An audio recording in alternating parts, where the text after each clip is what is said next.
Yeah, almost just say, finished, whoa, but whoa, whoa, pump the brakes. How did we make that happen? Yeah. yeah. So this is probably yeah, again, there's ways to do this. We'll go more in depth on this type of stuff in future podcasts. Welcome to another episode of the Refined Real Estate Podcast. It's Manny, and I'm here with Ian and Janelle. We are real estate investors in Halifax. Combined, we've bought over 40 units, we've flipped houses, wholesaled, and much, much more. Ian and Janelle are mortgage brokers with the Blake Wilson Group. In today's episode, we're going to talk about how to analyze multifamily buildings. But before we get into it, don't forget to like and subscribe on YouTube. If you're listening on Spotify or Apple Podcasts, please be kind to us and give us a 5-star rating. If you want to get in touch with any of us, we're all active on Instagram. You can message us on the Refined Real Estate Nova Scotia. It's Refined Real Estate NS. That's the handle on Instagram, or Shift Properties myself, or Janelle and Ian's personal Instagram accounts as well. First off, before we get going, what's going on, guys? Anything new? Just the ruling for the Airbnbs did not necessarily go in the favor of landlords. So that was kind of a curveball based on the discussion that we saw and all the points that were brought forward. I thought that they would take a little bit more time to sort things out, look through the data, and maybe get a better understanding from there. What actually happened is they ruled in favor for passing the new legislation, 13-3, I believe the vote was. So now starting September 1st, Airbnbs in HRM are going to be limited to your primary residence or commercial zoning. So yeah, I didn't think that's how it would play out, but based on how a lot of other things are ruled in the province, I guess it's not overly surprising. Yeah, I'll be really interested to find out the people who have like a backyard suite or they're really on that like kind of gray area zone, what will happen with them? That's what I'm really curious about because like someone pointed out, they have that backyard suite that they're like kind of keeping for family. It almost is their personal residence, but not technically. So yeah, I'll be really curious to see what people are saying on that.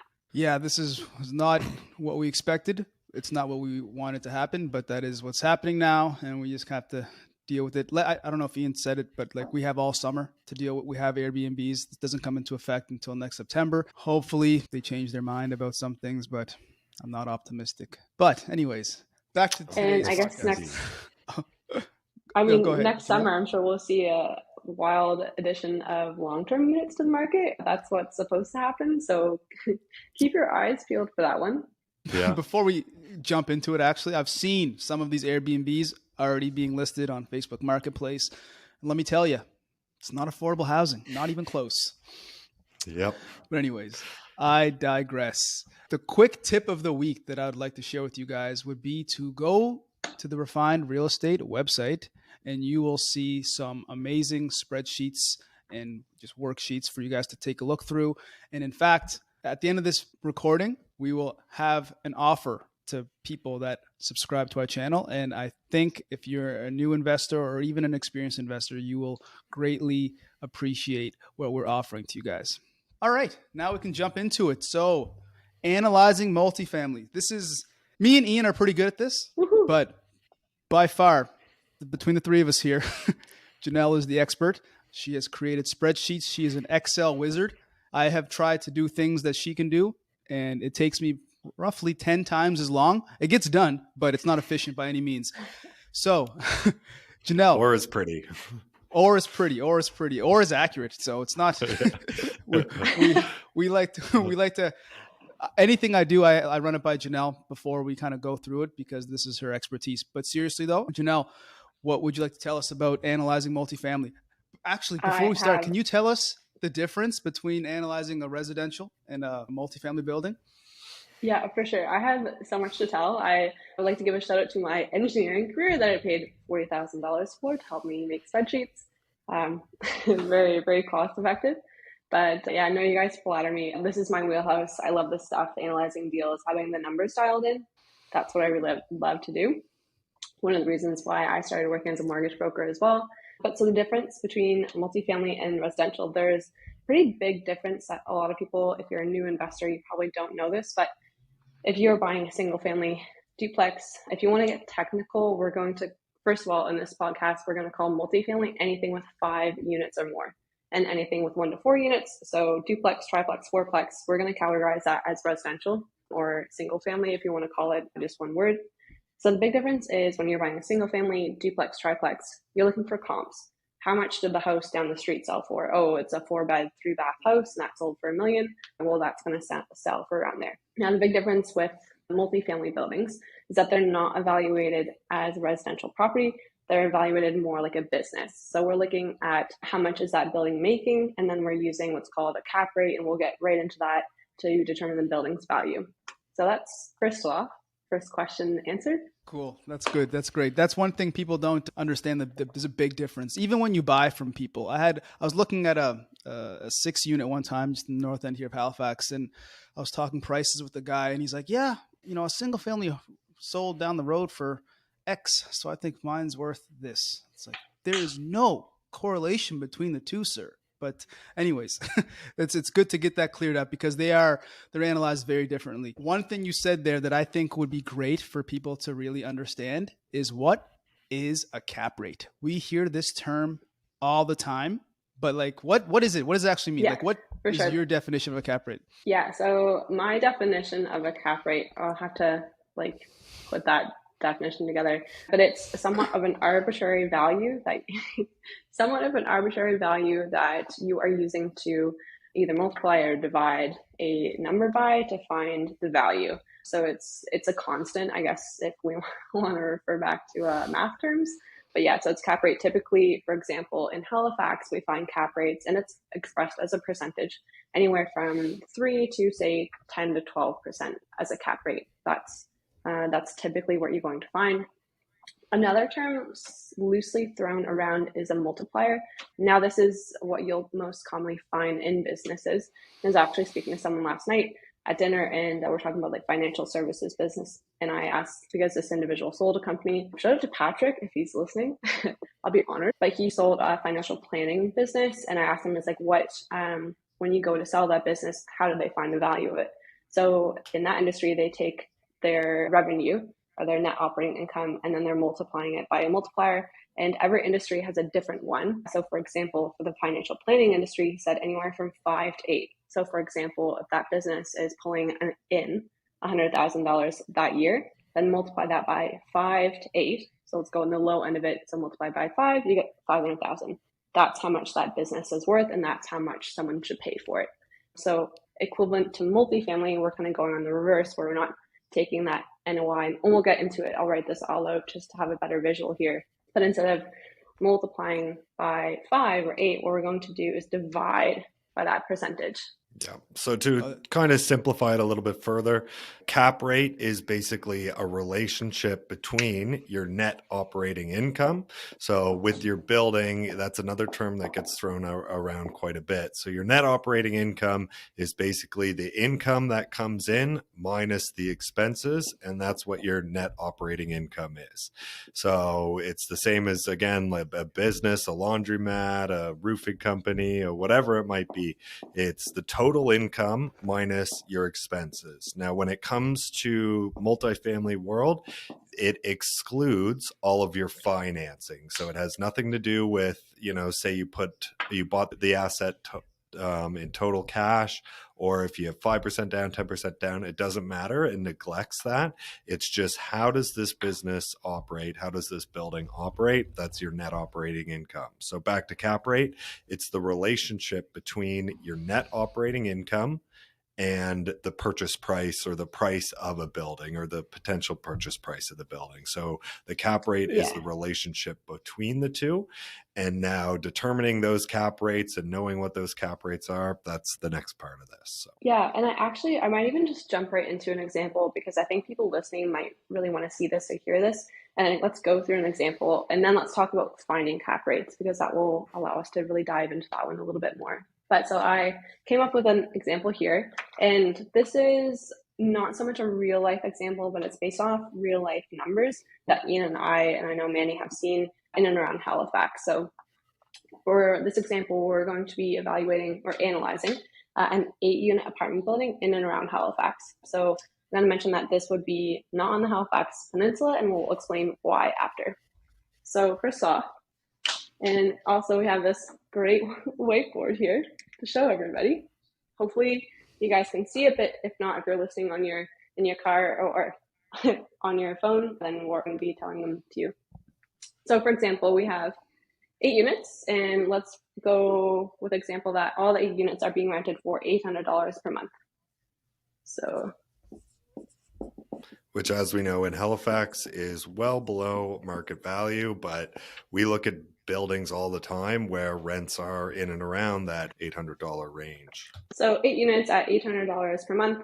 So multiply that by 800 times 8, and then that's per month, and then multiply that by 12. What we're pulling in per year is $76,800. So this is, and again, just kind of go through like real life example. If you're looking at buying a multifamily building, then this would be the first thing that I would request as an investor when you're speaking with the seller, speaking with your realtor. You say, hey, we want a seller signed income and expense statement. Seller signed because that's just putting their verification out there that, hey, these numbers are true and these numbers are correct. So then we get into and for this example, there's no laundry income coming in, there's no parking income. We're just going to try to keep it as basic as possible. So going into the expenses, I'm just going to throw down a couple of numbers that I've seen before. So, and now we'll say too that a lot of landlords, when they're trying to sell a building, they'll provide some of this information. Maybe it's on like the listing cut, but a big part of actually purchasing these buildings is actually doing the due diligence on these numbers, because we've come to find things that are listed that they think is what it is, but then once you dive in, like they're vastly different. That's definitely a huge part of doing the due diligence, is making sure that the numbers are actually what they say they are, because you'll find and you'll see when we do these examples that even if you're off by a couple $100, once you factor in the NOI, the cap rate, all that stuff, that's the difference in value of tens of thousands, if not hundreds of thousands of dollars. So for our total of our expenses, we have $28,880, and again, that's expressed yearly. Make sure that you're doing all your calculations either monthly or yearly, but preferably yearly. That's the NOI that you'll need to apply your cap rate to in order to find your value. So I'm just going to pop over here. So we are bringing in $76,800. We are spending $28,880. And I'll just touch on these. Want to just go through those expenses, Janelle, just for those that can't see them? Yep.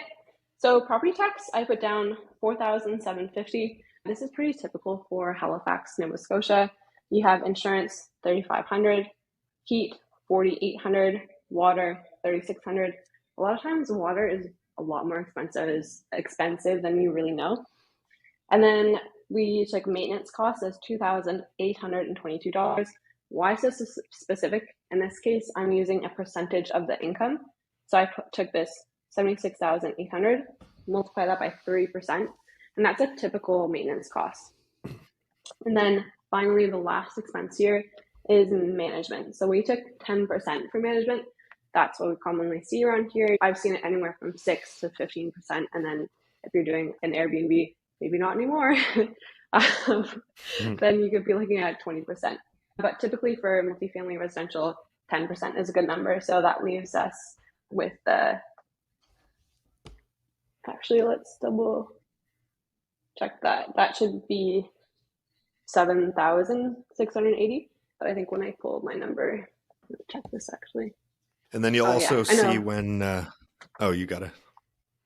Oh, I know what I did here. This is slightly off, but for this example, we can leave it as is. It's not going to make a huge difference here.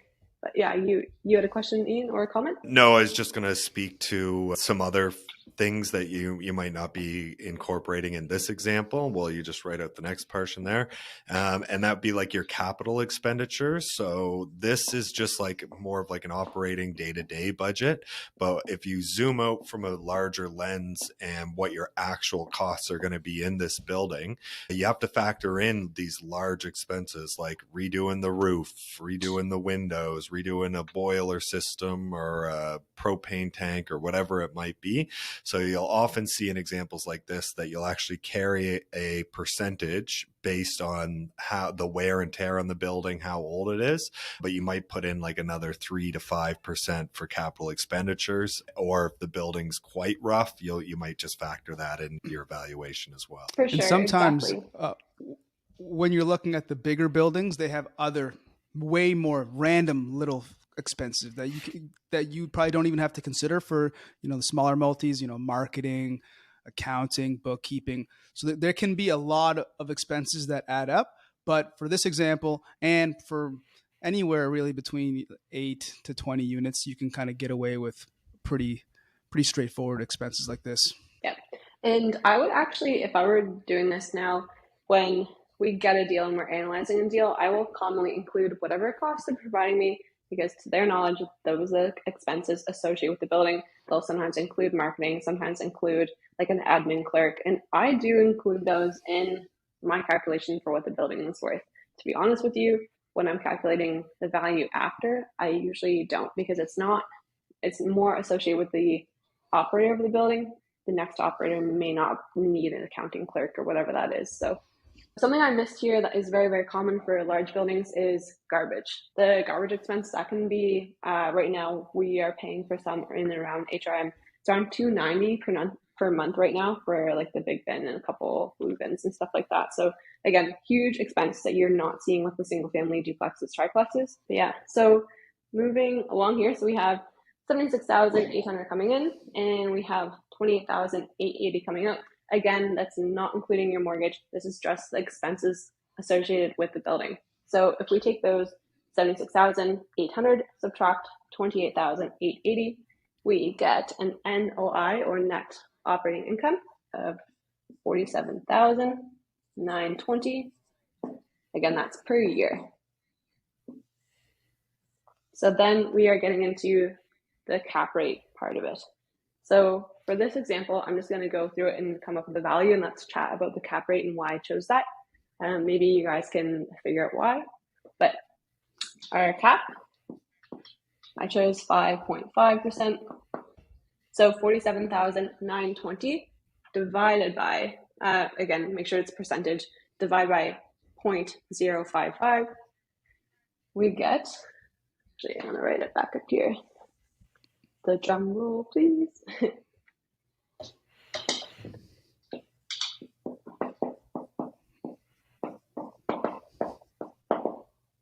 Building value of $871,273.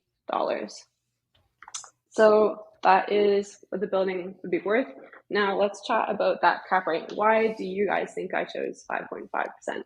If it's probably on the outskirts of Halifax. It's definitely not like downtown core, and 5.5 is a fairly common cap rate I've seen around in some of the buildings we've looked at. And to be honest, over the past 2 to 3 years, a 5 cap has just been like the base number people have used. I heard David Green from the Bigger Pockets podcast describe cap rates as just like a heat index, depending on like how hot the market was or how cool it was.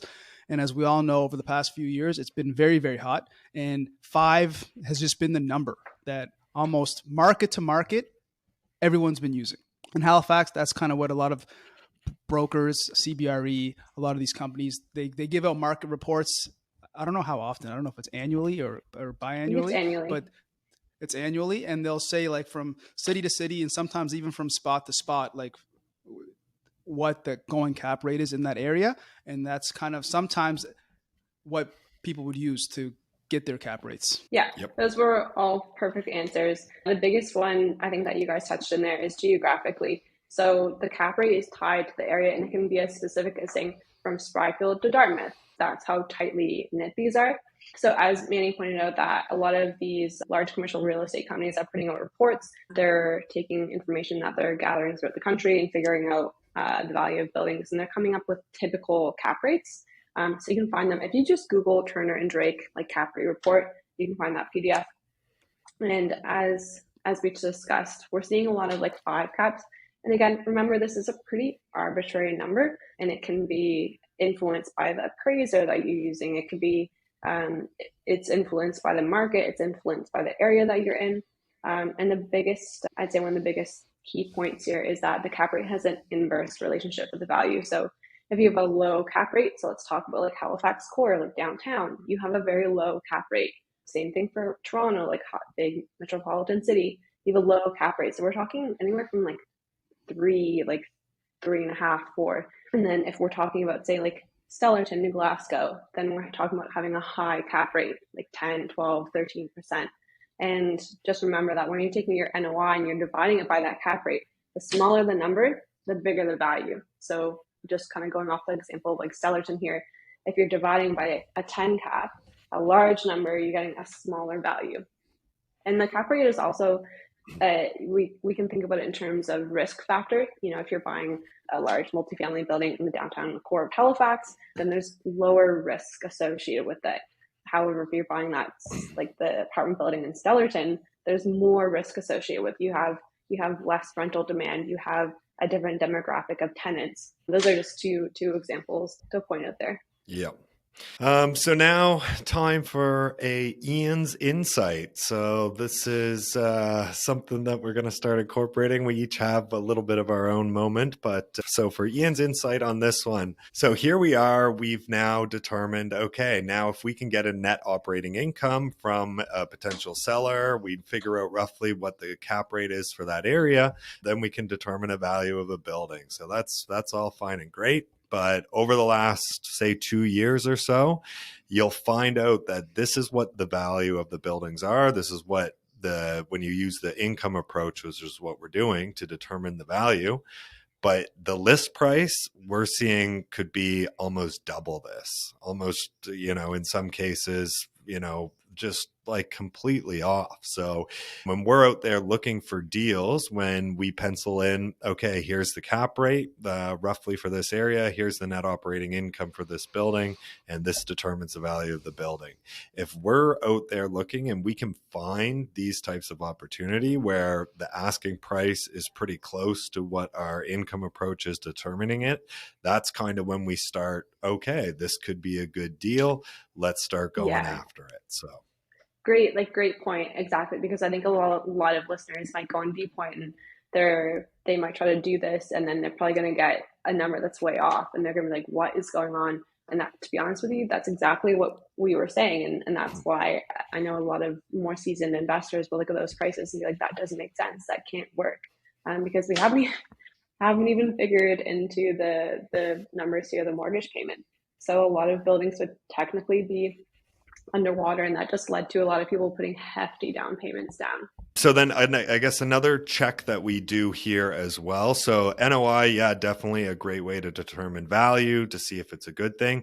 But you're going to see too, like Janelle just mentioned, that this might, in this particular, it's not the example that she has written, but in another example where the NOI might just be like $12,000, but there's such a massive upside. So say in this particular example that Janelle did have, instead of having $800 rents, say it was $600 rents, and all the costs remain the same, you're going to see that NOI be probably, probably around, say, 28,000. And if you times the NOI by that, the value of the buildings, closer to say 500,000. But if say this building was in Halifax, and that if you were to buy it and you were to put in a bunch of work, bring up the value of the building, you could get such a large spread on that, okay, just because this building's underperforming doesn't mean it's not worth the future anticipated value of the building. So we'll get into that here in a little bit, but that's just an insight. Great. Like a great point on that one. Like I wholeheartedly agree. And that's when we're analyzing properties, we're not just looking at it from one approach. Like I always say, there's 3 to 4 kind of approaches to when you're analyzing a property to see if it's a good fit for you. And this is just one of them. I think a holistic view of like comps and income approach, that's truly the way to do it. But I think we'll keep things moving here, and let's get into the pro forma, or if we're going to buy this building and what we're going to do with it and why the cap rate approach is so valuable. As Janelle writes some more things down, one thing I wanted to touch on is when you buy these buildings, You want to, not always, but sometimes when you buy it, you'd like to buy it at a higher cap rate if possible. But if you are to sell it, you want to sell at a much lower cap rate. So this will in turn increase the value of the building. And on your exit plan, you'll make much more money. Absolutely. And then just another quick, while Janelle gets the board written there, another easy common check that we use, and we might actually use this approach before we even get into the underwriting any of the deals or trying to figure out NOI or any of that stuff, is just the price per door. So, we have, again, we've been doing this for a little while. We've got a pretty good grasp on, what a good price per door is in most of the markets that we're actively investing in. So you just take what the current asking price is, you divide it by the amount of units that are there, and you sit out and you're like, okay, this is a good example of where we're at. So Manny, what would what's some of the price per doors are you seeing out there, and what would you like to buy at in Halifax specifically? Oh man, it's a tough question, man. That kind of leads us into why we're looking elsewhere, because the price per door in Halifax has jumped significantly over the past couple of years. It wasn't unusual to buy 100K a door 3-4 years ago, but now the larger multifamilies, 250, like it's not uncommon to see 300K door. Like there's quite the spread, because sometimes you can find those 160, 175K door buildings. So there's quite the variance depending on the age of the building, the income it has currently, the specific location. But for me and you, like we've been focusing on the States the past few months, and there the price per door is significantly cheaper. It's not uncommon to find like a nice building in a decent area, 30K a door, 40K a door. And where we find the metrics of these price per doors, it's much easier in the States, because in Canada, you have to really, or specifically Nova Scotia, you have to have a good connection of, agents, brokers, people to really kind of keep you in the loop of what stuff is trading for. But in the States, there are different programs, CoStar, Yardi, Crexi. There's probably 6 different databases that have really intense data on what stuff is selling for, market cap rates, demographics, all that stuff. Now they cost money, but there's a lot of value in them. So it can really help you grow and expand and learn about a market much faster. No. Oh yeah. Cool. And just even playing around with some of that stuff, it's incredible. Yeah. Awesome tips in there. So I've gone ahead and we're going to go through the example of, now we bought the building, we've acquired it, and then we are working on that building. Maybe we're doing some renovations, or we're just doing some turnovers. People are moving out, people are moving in. So now we're going to assume that we have an average rent per unit of $1,000 per month. So we went from $800 a month to $1,000, and some people are going to hate. Yeah, just say, whoa, pump the brakes. How did we make that happen? Yeah. So this is probably, again, there's ways to do this. We'll go more in depth on this type of stuff in future podcasts. Again, we want to stick to the number side of it for this one, but we'll get into that in a future podcast. But continue, Janelle. Yeah, thank you. Yeah. And also I'll throw out there, if people like seeing this stuff, I'll be happy to do more. Yeah, I'll just start a GoFundMe for a proper camera, maybe an office someday. So something to look forward to. So now we've added $200 per unit. So that results in an annual income of now $94,080. So we went from $76,000 to $94,000. I'm just going to round some of these numbers off to make things easier too. Again, this is a super simple example. Some things, oftentimes when you buy the one, look exactly like this, but this is just to give you the idea, like picture behind it. So the expenses are kept the same. Now we get a new NOI. Our new NOI is $65,200.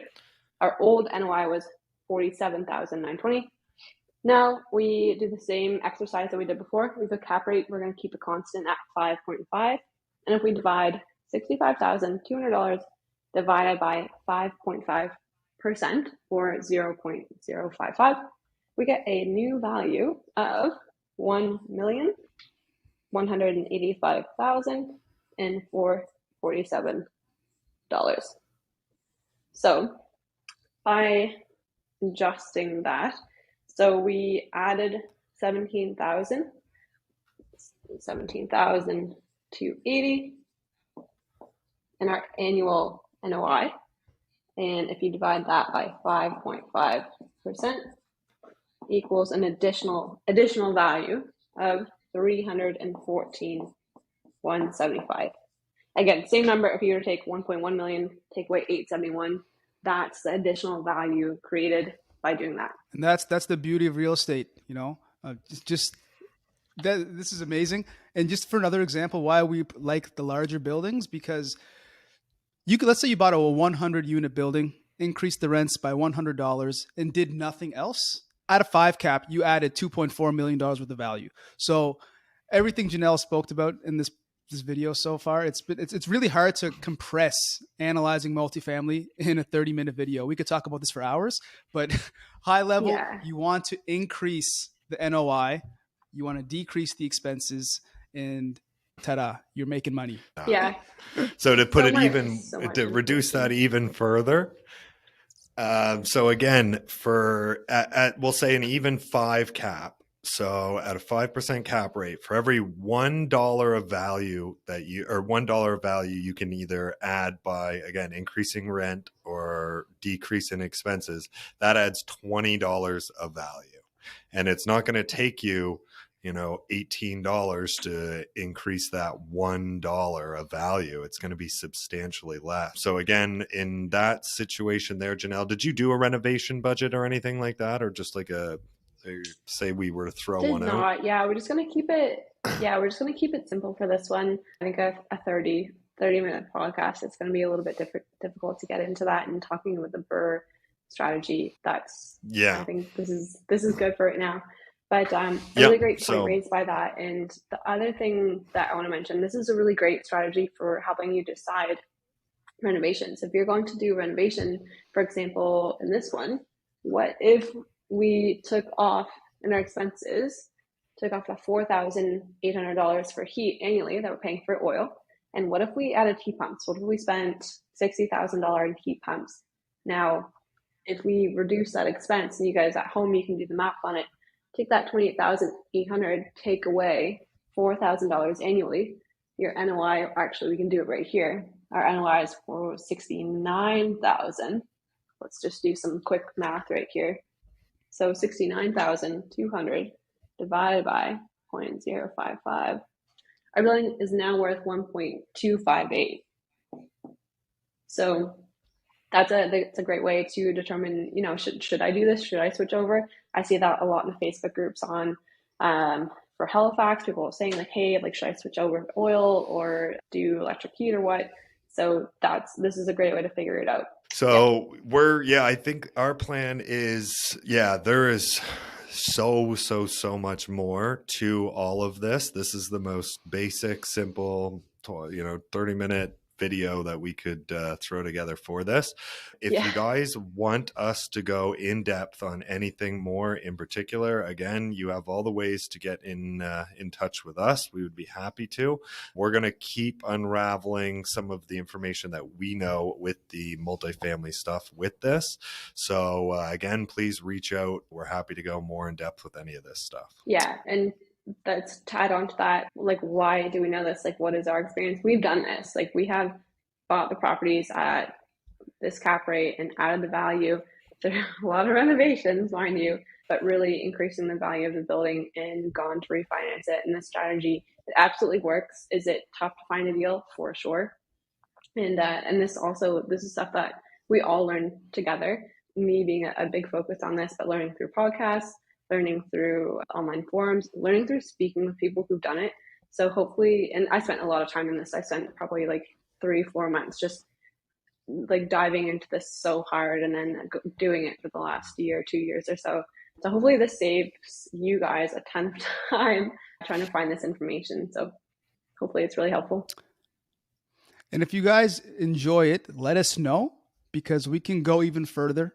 We can talk about the financing aspect. We have 2 mortgage brokers in here, and analyzing the deal is one thing, but getting it financed is a whole different beast, and getting it refinanced. So please let us know. if you found our tips helpful. I don't know if you guys remember at the start of the podcast, I told you that there may be a gift for the people that like and subscribe this, but Janelle has created an amazing analysis sheet, and it is not freely available on our website.